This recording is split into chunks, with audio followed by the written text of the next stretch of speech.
Conical pendulum के बाद अगला टॉपिक है, रीड डालिए, बेंडिंग ऑफ साइक्लिस्ट। मतलब आपने नोटिस किया होगा कि जब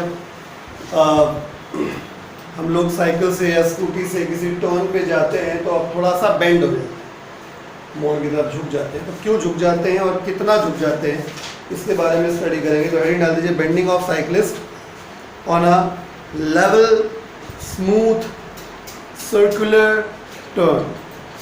लेवल स्मूथ सर्कुलर टर्न। तो इसमें सिचुएशन समझनी है। मान लीजिए कि ये ओरिएंटेशन है, ये वाई एक्स एक्सिस मान लेते हैं इसको, ये मोड़ है और आप साइकिल चलाते हुए आ रहे थे।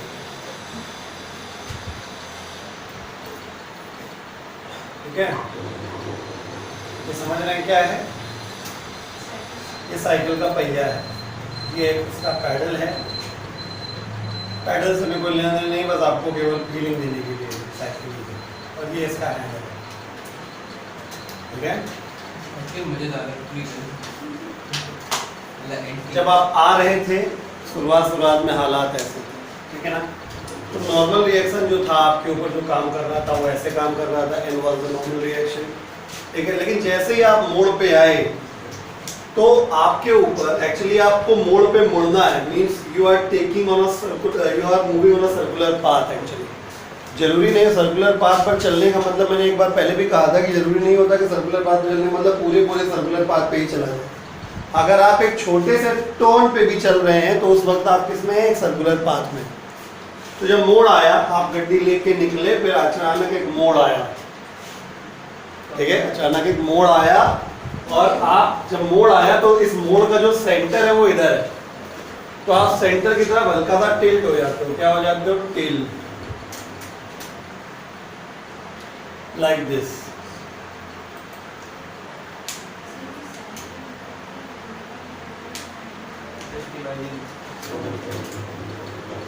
ये टिल्ट हो गया।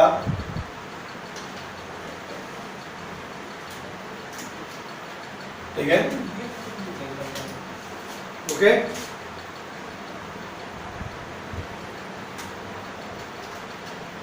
सामने से आप साइकिल को देख रहे हो ना, फ्रंट व्यू ऑफ साइकिल। तो साइकिल का पहिया क्रॉस सेक्शन ऐसे दिखाई देगा, हैंडल दिखाई देगा, पीछे गद्दी बद्दी है, देख लो हैं, तो इमेजिन कर लो कि तुम बैठे हो।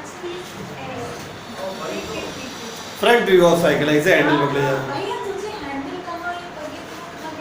ठीक है, चलिए कोई बात नहीं, सब ठीक हो जाएगा। हाँ, तो आप ऐसे आ रहे थे, जैसे ही आप मोड़ पे आए तो आपके ऊपर तुरंत काम करना शुरू कर देता है क्या? एक सेंट्रीफ्यूगल फोर्स।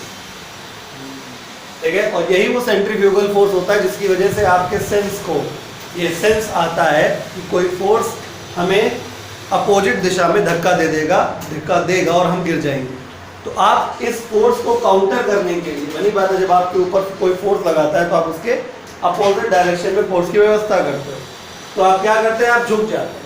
जब झुकते हैं तो बेसिकली आपके झुकने के साथ साथ नॉर्मल रिएक्शन भी झुक जाता है।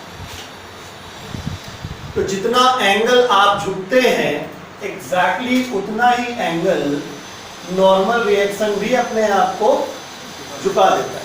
इससे बेनिफिट क्या होता है? ठीक है, इससे बेनिफिट ये होता है कि n के दो पार्ट हो जाते हैं, एक होता है n cos थीटा और दूसरा हो जाता है n sin थीटा। ठीक है, और ये बेकार हो जाता है। तो आपके ऊपर जो सेंट्रीफ्यूगल फोर्स लगा था, ठीक है, वो इस n sin थीटा से क्या हो जाता है? बैलेंस हो जाता है। और n cos थीटा क्या बैलेंस कर लेता है? आपके वेट को। नहीं समझे? वेट परमानेंट काम कर रहा था, वेट यहां भी काम कर रहा था, बस मैंने शो नहीं किया था। m/g वेट है। ठीक है, यानी आप समझ आ रहे हैं ना, नॉर्मल रिएक्शन ने वेट को बैलेंस कर रखा था पहले भी, लेकिन सेंट्रीफ्यूगल को इधर कौन बैलेंस करेगा? है ना, तो इसके लिए आप झुक गए तो नॉर्मल रिएक्शन के दो हिस्से हो गए। अब n cos थीटा mg को बैलेंस किए हुए है और n sin theta centrifugal force को। सेंट्रीफ्यूगल फोर्स अगर आप v स्पीड से चल रहे थे तो क्या लिखा जा सकता है? mv²/r। r क्या है? Radius of the circular path. ठीक है, तो यानी सेंट्रीफ्यूगल फोर्स के लिए मैं यहीं पे लिख दे रहा हूं, ये क्या है? mv² upon r। बात समझ में आ गई? क्लियर? तो हियर यहाँ लिख देते हैं कंसीडर द सिचुएशन। तो हियर क्या देखा हमने, n sin theta is mv square by r और n cos theta is mg। First को सेकेंड से डिवाइड करेंगे, कैंसिल हो जाएगा, n sin theta upon n cos theta tan theta हो जाएगा, है ना। n से n cancel, sin theta upon cos theta tan theta, n से m कैंसिल, तो क्या हो जाएगा v स्क्वायर अपॉन, ठीक है। थीटा निकाल लेंगे इस फॉर्मूले से, तो ये पता लग जाएगा कि कितना झुकेंगे। झुकना, बेंडिंग, जो यहाँ पे शब्द यूज किया गया है हेडिंग में, पढ़ेंगे। आई बस में कॉपी कर लीजिए। देखिए, अब भले ये एग्जाम्पल आपको हमने दिया है साइकिल का, लेकिन ये केस वैलिड है एरोप्लेन तक में। मतलब हम लोग बात साइकिल की किए हैं, सवाल एरोप्लेन का करने जा रहे हैं। तात्पर्य ये है कि आप क्वेश्चन नंबर 42 मेरी शीट का पढ़िए, अभी आपको तात्पर्य समझ में आ जाएगा। ये 42वां क्वेश्चन जो है वो NCERT का 5.30 है, 5वें चैप्टर का 30वां सवाल है। अभी हमारे पांडे जी ने पूछा ऊपर रोड थोड़ी ना प्लेन सरक जाएगा, यहाँ पे हम रोड की बात ही नहीं कर रहे। जब प्लेन हॉरिजॉन्टली फ्लाइट कर रहा होगा, उसको मुड़ना होगा तो ऐसे कुछ मुड़ेगा ना। इतना तो हॉलीवुड मूवी तुमने भी देखा होगा कि प्लेन जब मुड़ता है तो हल्का सा टिल्ट हो जाता है, ठीक है। तो टिल्ट होना हमें हर जगह टिल्ट किया जाता है। आपके तो हम कार चला रहे हैं, वो हाईवे पे कार टिल्ट नहीं होती, कार भी टिल्ट होती है। वहाँ पे क्या है, अब कार पे आप रजनीकांत तो हो नहीं कि एक तरफ हो जाओगे, दुई पहिए इधर हो जाएंगे, दुई पहिए इधर हो जाएंगे। कार पे बैंकिंग करी जाती है, सॉरी हाईवे पे मोड़ पे बैंकिंग करी जाती है, यानी एक तरफ से फिलिंग कर दी जाती है, तो ट्रैक ही टेढ़ा हो जाता है, मतलब हल्का सा एक तरफ से उठ जाता है। तो आपकी कार ऐसे जाती है, यूं ऐसे होते हैं, ठीक है। That is called banking of road. ये भी अभी हमको पढ़ाना है, पहले क्वेश्चन कर लेते हैं, ठीक है। मतलब बिना बैंकिंग के, जब मतलब जिसमें व्हीकल खुद अपने आप को टिल्ट कर पाता है, उस केस में ये लगता है, ठीक है। और जिसमें हमको रोड को उठाना पड़ता है टर्न पे, ताकि व्हीकल उसके ऊपर जब चले तो व्हीकल ऑटोमेटिकली क्या हो जाए, टिल्ट हो जाए। जैसे कार है, ट्रक है ना। इन चीज़ों को टिल्ट नहीं करवा सकते हम अंदर बैठे बैठे, हल्का सा ए हो गए तो बस रजनीकांत वाला स्ट्रक्चर। खैर बड़ी मैं क्वेश्चन पढ़ता हूँ। An aircraft executes a horizontal loop at a speed of 72 km/h with its wings banked at 15 degree. What is the radius of the loop? ठीक है, यानी एक एरोप्लेन है, वो टिल्ट है ऐसे, वो ऐसे चक्कर लगा रहा है, घूम रहा है गोल गोल गोल गोल गोल गोल, ठीक है। क्लियर है ना। तो स्पीड जो है वो 720 किलोमीटर/h है। तो अगर 5/3 से मल्टीप्लाई कर देंगे इंटू 720 में, तो 1872 200 मीटर पर सेकेंड की स्पीड होगी। तो यहाँ पे बैंकिंग वाले केस में, मतलब ये बेंडिंग वाले केस में, tan theta is equal to formula v square upon rg हमने पाया। तो 15 डिग्री बताया गया, tan 15 degree is equal to v का वैल्यू 200 हो गया। r निकालना है, g का वैल्यू नहीं पता तो 9.8 लगा लो। सॉल्व कर लेंगे, tan 15 की वैल्यू होती है 0.2679, बाकी 4 × 10⁴ अपॉन 9.8 r। सॉल्व कर लेंगे तो r का वैल्यू कैलकुलेट होके आ जाएगा 15.24 × 10⁻³ metre which can be 15.24 kilometre. Got it. Copy करिए फटाक से। चलिए अब अगला आइडिया डालिए, बैंकिंग ऑफ स्मूथ रोड। यानी अब मान लीजिए सड़क, ऐसा व्हीकल हमको लेना है इमेजिनेशन में, जो जिसका ड्राइवर उसको टिल्ट नहीं कर सकता, यानी कार वगैरह का केस हम लेने जा रहे हैं। और कार वगैरह जब चलेंगे हाईवे वगैरह पे, हाईवे पे नॉर्मली स्पीड ज़्यादा रखी जाती है, तो वहाँ जब टर्न आएगा, मेरी बात बहुत ध्यान समझिए, क्यों ये सब बेंडिंग जरूरी है आप ध्यान से समझिए भाई। मेन समस्या की जड़ है सेंट्रीफ्यूगल फोर्स आ जाना। सेंट्रीफ्यूगल फोर्स होता है mv² अपॉन r। ये नोट हो गया ना, इसको छोड़ देते हैं। ठीक है, मेन समस्या की जड़ कौन है? हम क्यों झुकाना चाहते हैं गाड़ी को, गाड़ी साइकिल क्यों झुका लेते हैं? इसलिए झुका लेते हैं क्योंकि जैसे ही हम सर्कुलर टर्न पे आते हैं हमारे ऊपर सेंट्रीफ्यूगल फोर्स लगना शुरू हो जाता है, और जितनी ज्यादा स्पीड से हम होंगे उतना ज्यादा सेंट्रीफ्यूगल फोर्स रहेगा, उतने ज्यादा चांसेस रहेंगे कि टर्न से हम पलट के नीचे गिर जाएंगे। राइट, इस वजह से हम लोगों को कुछ ना कुछ ऐसा करना पड़ेगा ताकि अगर स्पीड ज्यादा भी, हाईवे पे नॉर्मली स्पीड ज्यादा होती है, तो अगर स्पीड ज्यादा है भी तो इतनी व्यवस्था बना लें कि हम सेंट्रीफ्यूगल फोर्स को क्या कर ले जाएं, मैनेज कर ले जाएं, काउंटर कर ले जाएं। आई बात समझ में?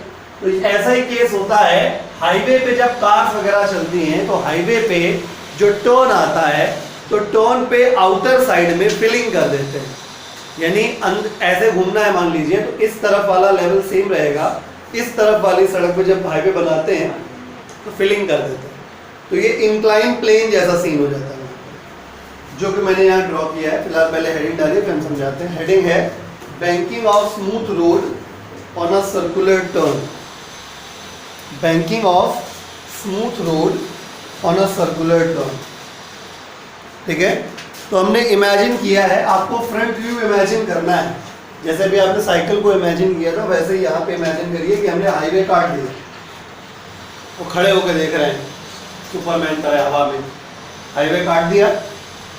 तो जब कटिंग देखी हमने तो साफ साफ दिखाई दिया कि ये जो टर्न था इस जगह पे, ठीक है, इधर फिलिंग ज्यादा थी तो इधर फिलिंग कम थी, इधर सेंटर रहा होगा सर्कुलर पाथ का, ठीक है। तो सामने से एक कार आ रही थी, ये कार के पहिए हैं, कैन यू इमेजिन? मुझे पता था पांडे जी ये सवाल पूछेंगे, क्योंकि हमारे यहाँ इकलौती प्रजाति है जो महाबेवकूफ है। जब आप कार को सामने से देखेंगे तो पहिए का क्रॉस सेक्शन आपको चपटा ही दिखाई देगा। फ्रंट से हम देख रहे हैं, मैंने क्या कहा, मैंने हाईवे काट दिया है, कार सामने से आ रही है, ठीक है। तो ये कार का ये ड्राइवर है यहाँ पे, और ये देखो स्टीयरिंग ये दिख रही है, ये बैठा आदमी, समझे ना? क्लियर? ओके। अब मैं खुश नहीं दिखा पाया इसको, दुखी है। क्यों दुखी? हाईवे काट दियो भाई, लटक जाएगा भी, ठीक है। क्या, चलो इसके मरने से पहले हम कैलकुलेशन कर लेते हैं, ठीक है। अगर थीटा एंगल बनाया गया, समझ गए ना, इधर फिलिंग करी गई है, इसी को बैंकिंग ऑफ रोड कहते हैं, यानी टर्न पर, मोड़ पर जब एक तरफ फिलिंग करके रोड को उठा देते हैं तो कुछ पर्टिकुलर एंगल पे, इसी को कहते हैं बैंकिंग ऑफ रोड, और इस एंगल को कहा जाता है एंगल ऑफ बैंकिंग।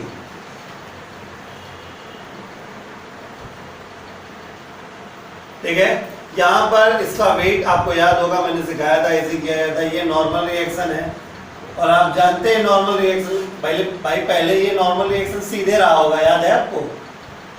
कुछ देर पहले ऐसे बताया था साइकिल में, नॉर्मल रिएक्शन पहले सीधा रहा होगा जब रोड लेवल रहा होगा, जैसे तुम मोड़ पे आए तो गाड़ी टिल्ट हो गई तो नॉर्मल भी तुम्हारा टिल्ट हो गया, तो कितना एंगल टिल्ट हुआ होगा? जितना तुमने रोड को घुमाया, जितना तुमने रोड को घुमाया उतना नॉर्मल रिएक्शन घूम गया, समझ गए? सेम वही केस है। तो n के दो कंपोनेंट करेंगे, एक हो जाएगा n cos थीटा और एक दूसरा कंपोनेंट हो जाएगा इस तरफ कितना, n sin थीटा हो जाएगा, और सेंटर से अपोजिट डायरेक्शन में क्या काम करेगा? सेंट्रीफ्यूगल फोर्स, जहाँ पे v स्पीड है, m मास है और r है रेडियस ऑफ द टर्न। ठीक, मामला बैलेंस हो गया, मतलब नॉर्मल रिएक्शन, समझ गए ना? अल्टीमेटली तुम खुद झुको या सड़क को झुका के हम तुम्हारी गाड़ी को झुका दें, अल्टीमेटली तोड़ना किसको है? नॉर्मल रिएक्शन को, ताकि उसका एक कंपोनेंट उसके वेट को बैलेंस करे और दूसरा कंपोनेंट सेंट्रीफ्यूगल फोर्स को। कैलकुलेशन सेम रहेगी, आंसर इसका भी वही आ रहा है, एंगल ऑफ बैंकिंग का भी tan theta equal to v²/rg। Please copy किताब। अब देखिए, ये जो बेंडिंग वाला केस है ये ट्रेन में भी अप्लाई होता है ना? ट्रेन तो मुड़ नहीं जाएगी, लोको पायलट आया, हाँ हल्का सा टेढ़े हो लेते हैं, तो ट्रैक भी जो जहाँ पे बेंडिंग होती है, ट्रैक में भी हल्की सी फीलिंग करी जाती है, ठीक है। तो वहाँ भी इस तरीके की व्यवस्था बनाई जाती है। तो एक क्वेश्चन इसी का है, मैं क्वेश्चन पढ़ता हूँ, क्वेश्चन नंबर 43 मेरी शीट में। क्वेश्चन 43 ये भी एनसीईआरटी का ही क्वेश्चन है, एनसीईआरटी का 5.31 31वां सवाल है 5वें में। लिखा है अ train runs along unbanked circular track of radius 30 meter at a speed 54 km per hour, full stop. The mass of the train is 10 to the power 6 kg. What provides the centripetal force required for this purpose? समझ गए होगे, centripetal force कौन provide करेगा? Banking कराने से, ठीक है। तभी सेंट्रीपिटल मतलब क्या, वो वाला फोर्स कैसे मिलेगा जो सेंटर की तरफ आपको मेंटेन रखे। नहीं तो सेंट्रीफ्यूगल तो पलटाने के लिए तैयार बैठे ही है आपको, ठीक है। तो क्या कैसे मिलता है? It is provided by banking of the track है। आगे क्वेश्चन पढ़ता हूँ। द इंजन और रेल्स, ऑप्शन दिया गया, इंजन आपको प्रोवाइड करता है कि रेल्स प्रोवाइड करती है? तो ऑप्शन हमारा हो गया रेल्स प्रोवाइड करती हैं, ठीक है। The outer and inner rail, अब रेल में भी दो ऑप्शन है, आउटर रेल या इनर रेल। आउटर रेल भैया, उठाओगे तो आउटर वाली को ना, इनर वाली थोड़ा उठाओगे। आउटर रेल, ठीक है। Which rail will wear out faster, कौन सी वाली रेल जल्दी घिस जाएगी?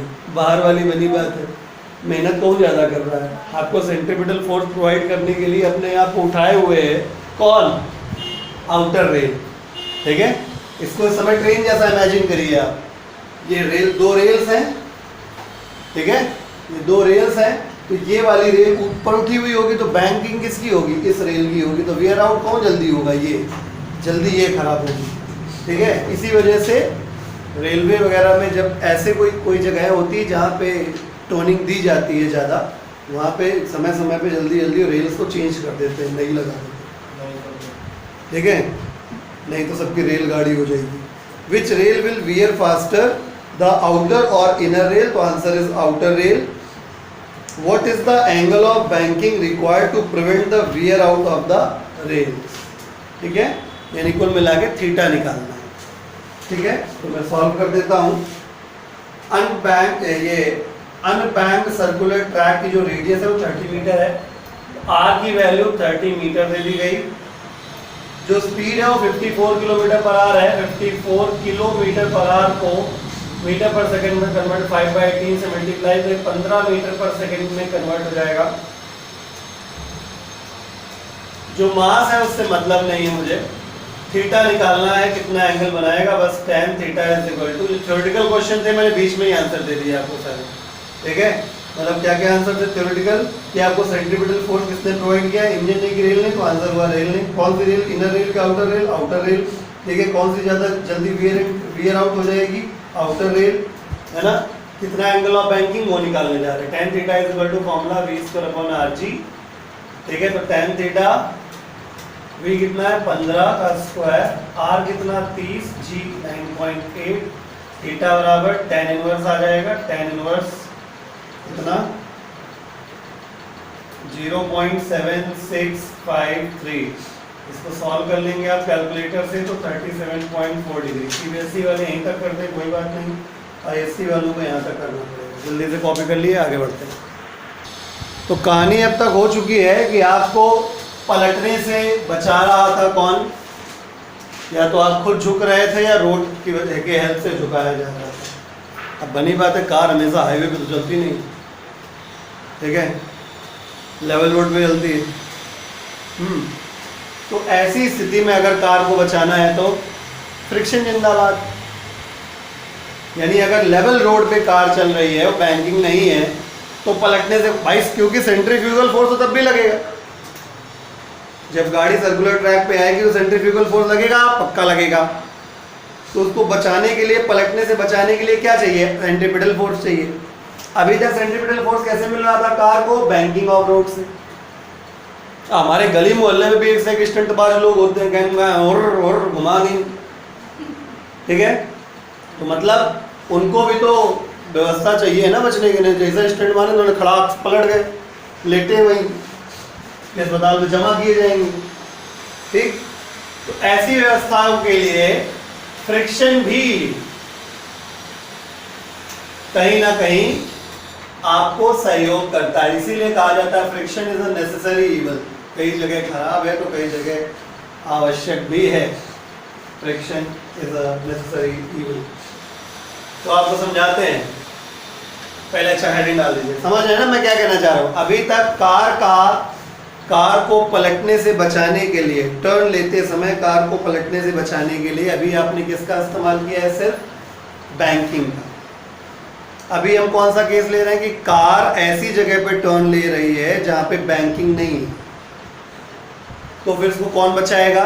फ्रिक्शन। फिर हम अब उसके अगले केस में हम दोनों चीजें लेते हैं, यानी बैंकिंग भी और फ्रिक्शन भी, जो कि रियल लाइफ में जो होता है। आई बात समझ में?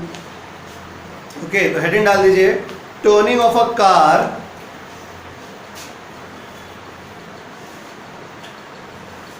on a rough level road. Turning of a car on a rough level road. Rough बोल दिया मतलब फ्रिक्शन का केस हो गया। लो बेटे, ये लेवल रोड है, ये इसका सेंटर है, ये रोड है, वो कार है। कार फिर सामने से आ रही। अब मत कहना कार के पहिए चौकोर। इस प्रकार से है। नॉर्मल रिएक्शन ऊपर की तरफ और mg इसका वेट नीचे की तरफ। क्योंकि ये सर्कुलर ट्रैक पे है तो सेंट्रीफ्यूगल फोर्स लगेगा ही लगेगा, mv²/r, जहाँ पे m बॉडी का मास है, v बॉडी की स्पीड है और r रेडियस है। और यहाँ पे सेंट्रीपिटल फोर्स सेंट्रीफ्यूगल फोर्स बाहर खींचेगा तो इस तरफ फ्रिक्शन उसका अपोज करेगा, तभी टायर बढ़िया होने चाहिए। टायर क्यों ज्यादा घिसते हैं गाड़ियों के? इसी वजह से, क्योंकि उनका काम होता है सेंट्रीफ्यूगल फोर्स की वजह से अगर ये गाड़ी सरकने वाली हो तो टायर रफनेस से उसको मैनेज कर लेता है। आई बात समझ में? तो यानी यहाँ पे normal reaction force will be managed by mg, ठीक है, and friction force will manage, ठीक है, friction force will manage mv²/r। आई बात समझ में? ठीक है, यानी लेफ्ट का फोर्स इक्वल टू राइट का फोर्स। ना गाड़ी इधर उधर सरक पाई, ना सेंटर की तरफ जा पाई, ना इधर जा पाई, तो लेफ्ट और राइट बराबर हो गए। और ना गाड़ी ऊपर उछल पाई, ना नीचे जमीन में घुस गई, तो ऊपर नीचे के फोर्स बैलेंस हो गए। यानी n=mg, वो ये लिखा है, और F=mv²/r ये लिखा है। कुछ लोग सोच रहे होंगे सर ये तो फोर्स टायर पे लग रहा है, ये सेंटर पे दिख रहा है, ठीक है। तो हम लोग इस बॉडी को एक पॉइंट मान के हम इमेजिन कर रहे हैं, हम यही मान के चल रहे हैं कि फ्रिक्शन इधर है, mv²/r इधर है। समझ गए? नॉर्मल रिएक्शन को यहाँ पे ब्रेक नहीं किया जाएगा क्योंकि गाड़ी किसी भी प्रकार से मुड़ी हुई नहीं, ठीक है। तो डिवाइड करेंगे 1/2 को, तो यहाँ पे आपका जो आ रहा था वो v²/r इस तरफ आएगा जरूर, लेकिन यहाँ पे आ जाएगा F/n। फ्रिक्शन का फॉर्मूला सबको पता है, μ×n होता है, और n हो जाएगा, ये v²/rg हो जाएगा, n से n कैंसिल हो गया, तो v = μrg हो जाएगा, दैट इज vmax, ठीक है। मतलब मैं इस समय मैक्सिमम के लिए कैलकुलेट कर रहा हूँ कि कितना अधिकतम से अधिकतम स्पीड से ये व्हीकल यहाँ से घुमाया जा सकता है ताकि ये बिना पलटे टर्न को पार कर जाए। आगे बात समझ में? कॉपी कर लीजिए इसको। चलिए अब क्वेश्चन नंबर 87 करेंगे हम लोग, ठीक है। इस क्वेश्चन देखिए, मैं फिर से कह रहा हूँ, फॉर्मूला का मतलब फॉर्मूला डायरेक्ट करने में एग्जांपल में कार लूँ, साइकिल लूँ, कुछ भी लूँ, आपको बस ध्यान ये रखना है कि बैंकिंग द्वारा हो रहा है कि फ्रिक्शन द्वारा हो रहा है, ठीक है। चलिए तो क्वेश्चन नंबर 87 करेंगे हम लोग, ठीक है। न्यूटन का क्वेश्चन है, इसमें लिखा है the mass of a bicycle rider along with the bicycle is 100 kg. He wants to cross over a circular turn of radius 100 meter with a speed 10 meter per second. If the coefficient of friction between the tires and the road is 0.6, will the rider cross the turn if g is equal to 10 meter per second square? Question mark. यानी कुल मिला के यहाँ पे सवाल पूछा गया है कि अगर वो 10 मीटर पर सेकंड की स्पीड से टर्न करना चाहे तो क्या वो बिना स्लिप, पहली बात तो बैंकिंग का केस नहीं है, क्वेश्चन में कहीं भी जिक्र नहीं किया गया बैंकिंग ऑफ रोड का, ठीक है, और ना ही ये जिक्र किया गया है कि साइकिलिस्ट खुद बेंड हुआ है। यानी कि कौन सा वाला केस है? ये वाला फ्रिक्शन वाला केस है, क्योंकि फ्रिक्शन का क्वेश्चन पढ़ के आपको खुद सिचुएशन समझनी होती है कि क्या केस है। बेंडिंग वाला केस होगा तो आपको अलग पता चलेगा, ठीक है, बैंकिंग वाला केस होगा आपको अलग पता चलेगा, बिना बैंकिंग बिना बेंडिंग केवल फ्रिक्शन का केस होगा तो आपको अलग पता चलेगा। तो क्वेश्चन नंबर 87, सबसे पहले हम लोग बस यही कैलकुलेट कर लेते हैं कि V max is equal to under root mu R G क्या कहता है। बस ये पता कर लीजिए, अगर V max के अंदर है 10 मीटर पर सेकेंड तो ठीक है, अगर ज्यादा है तो बंदा फिर क्रॉस नहीं कर सकता, वो स्लिप कर जाएगा। अंडर रूट म्यू का वैल्यू कितना है? 0.6, आर कितना है? 100, जी कितना है? 10। सॉल्व करेंगे तो ये आ जाएगा कितना? 600 अंडर रूट 600, ठीक है, यानी रूट 6 इंटू 10। तो इसको कैलकुलेट करेंगे, रूट 6 कितना आएगा? एक मिनट, तो 2.45 हो जाएगा। 2.45 इंटू 10 यानी कुल मिला के 24.5 मीटर पर सेकेंड। ज़्यादा से ज़्यादा वो 30 स्पीड रख सकता है, तो वो तो केवल 10 ही रखना चाहता है, तो क्योंकि जो उसकी डिजायर्ड स्पीड है वो मैक्सिमम स्पीड से कम है, इस वजह से ही विल क्रॉस, वो क्रॉस कर जाएगा। आएगा समझ? चलिए अब एक लास्ट केस करते हैं, ठीक है, लास्ट केस जिसमें अब फ्रिक्शन भी है बैंकिंग भी है, दोनों केस हैं, ठीक है। ये सबसे टेढ़ा केस है,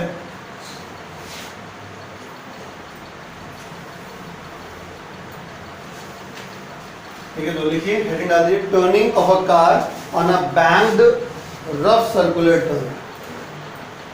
turning of a car on a banked rough circular turn, banked rough circular turn, banked rough circular turn.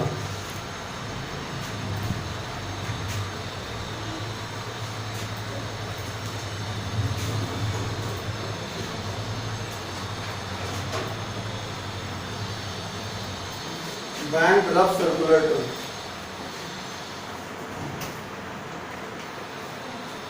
ठीक है। देखिए ये आपका बैंकिंग वाला पार्ट, ठीक है, ये गाड़ी आपकी,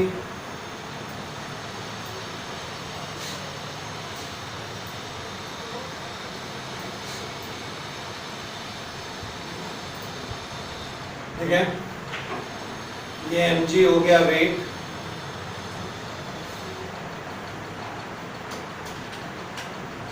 ये थीटा एंगल हो गया,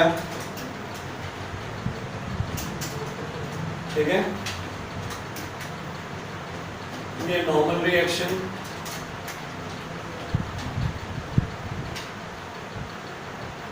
ऐसे था नॉर्मल रिएक्शन, ऐसे घूम गया थीटा एंगल पे, N cos theta,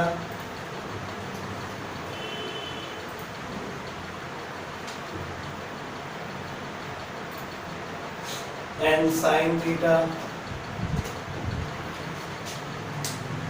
centrifugal force mv square upon r, tendency है इस कार के ऊपर जाने की, मतलब सेंट्रीफ्यूगल फोर्स की वजह से, फ्रिक्शन अपोजिट डायरेक्शन में इधर काम करेगा, ये हो गया फ्रिक्शन। अब ये एंगल, अगर ये फ्रिक्शन है तो ये एंगल भी थीटा होगा, इतना गणित आना चाहिए आपको।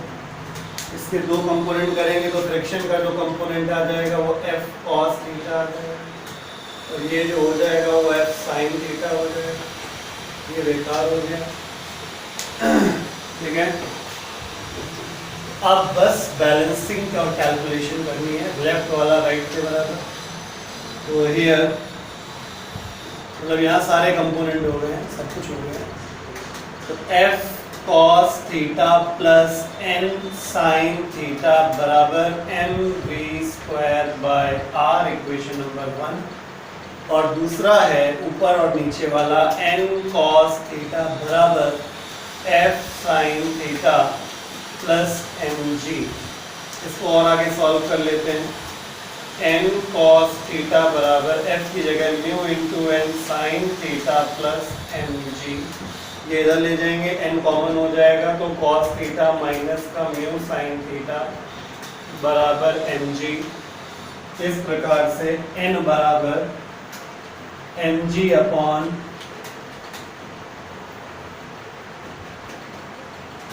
cos theta minus mu sin theta, n बराबर mg अपॉन इतना आ गया, ये n आ गया। ठीक है, ओके। इक्वेशन नंबर सेकंड, इस n की वैल्यू को उठा के मैं यहाँ रखूँगा जरूरत पड़ने पर। एक काम करते हैं, पहले इसी इक्वेशन को थोड़ा सा और सॉल्व कर लेते तो बेटर रहता। ठीक है, रुक जाइएगा, जब नोट करिएगा। तो f की जगह देखो म्यू इंटू n हो जाएगा, मैं n कॉमन कर लेता हूँ, ये बन जाएगा mu cos theta plus sine theta is equal to mv² upon r। इससे फायदा ये मिला, एक इक्वेशन ये हो गई, एक इक्वेशन ये हो गई, हम दोनों को डिवाइड कर लेंगे तो n ऑटोमेटिक कट जाएगा। ठीक है, जब हम फर्स्ट अपॉन सेकेंड कर देंगे तो n से n कैंसिल हो जाएगा, ये हो गया mu cos theta plus sine theta upon cos theta minus mu sine theta बराबर v² अपॉन rg हो जाएगा, कट जाएगा। तो बस v निकालना था, तो v² बराबर rg in bracket mu cos theta plus sine theta upon cos theta minus mu sine theta, फिर v बराबर आ गया under root rg mu cos theta plus sine theta upon cos theta minus mu sine theta. ये आपका maximum speed का ये formula है, maximum speed का फॉर्मूला है। इससे ज़्यादा स्पीड से आप व्हीकल को नहीं निकाल सकते, नहीं गुजार सकते टर्न के ऊपर से। यानी यहाँ पे हाईवे की बात हो रही है, रियलिस्टिक केस है ये। मतलब यहाँ पे फ्रिक्शन भी है, सड़क में फ्रिक्शन भी होता है, सड़क में हाईवे में बैंकिंग भी होती है। तो मोड़ पे इतनी स्पीड से ज़्यादा स्पीड से आप नहीं निकाल सकते। इससे ज़्यादा स्पीड से निकालेंगे गाड़ी पलट जाएगी और आप हाईवे के नीचे आ जाएंगे। ठीक है, चलिए क्वेश्चन नंबर 90 हमको करना है।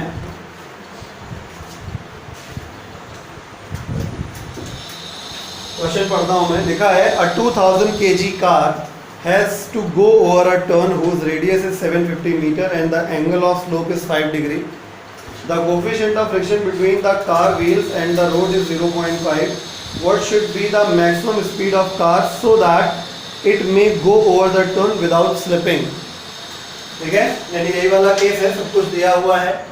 तो हम फॉर्मूला लगा देंगे v max बराबर under root rg in bracket mu cos theta plus sine theta upon cos theta minus mu sine theta. ये हो गया v मैक्स बराबर क्या हो जाएगा, सारी वैल्यू रख देंगे।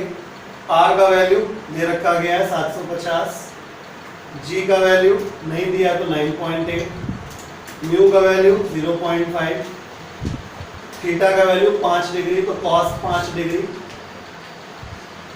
Plus sine 5 degree whole upon cos 5 degree minus 0.5 sine 5 degree. अच्छा, अगर अक्लमंद स्टूडेंट होता है तो यहाँ पे एक जुगाड़ भी लगा सकता है। इस फॉर्मूले को ऐसे भी लिखा जा सकता है v मैक्स बराबर, आप साइन थीटा कॉमन कर लीजिए, अंडर रूट rg। जब आप sine theta cos theta common करेंगे तो mu plus sine theta upon cos theta tan theta बन जाएगा, और नीचे 1 माइनस म्यू tan थीटा बन जाएगा। मतलब यही फॉर्मूला ऐसे भी लिखा जा सकता है, ठीक है। आप भाई sign theta cos theta common करेंगे तो यहाँ से कॉस कम हो जाएगा, यहाँ डिवाइड हो जाएगा, और यहाँ भी करेंगे तो कॉस कम हो जाएगा और यहाँ डिवाइड हो जाएगा, और जो कॉस कॉस दोनों साइड ऊपर नीचे से आएंगे वो कैंसिल हो जाएंगे। तो ये भी इस तरीके से ही फॉर्मूला लिखा जा सकता है, मतलब आपको साइन कॉस और कॉस 5 दोनों की वैल्यू जरूरत नहीं पड़ेगी। यानी मैं अगर ऐसे ही लिखना चाहूँ तो ये हो जाएगा, मैं लिख देता हूँ इसी स्टाइल में, ये ज़्यादा बेटर तरीका है। आर जी इन bracket mu plus tan theta upon 1 minus mu tan theta. R G ये हो गया, म्यू की जगह पे वैल्यू रख दिया, ये tan 5 डिग्री हो जाएगा, और ये 1 माइनस म्यू tan 5 डिग्री हो जाएगा। tan 5 डिग्री की वैल्यू आप कैलकुलेटर से निकाल के रख लीजिएगा। सॉल्व हो गए बी मैक्स आ जाएगा कितना, 67.2 मीटर पर सेकेंड। इससे ज़्यादा स्पीड से कार को नहीं निकालना चाहिए टर्न पे से, ठीक है।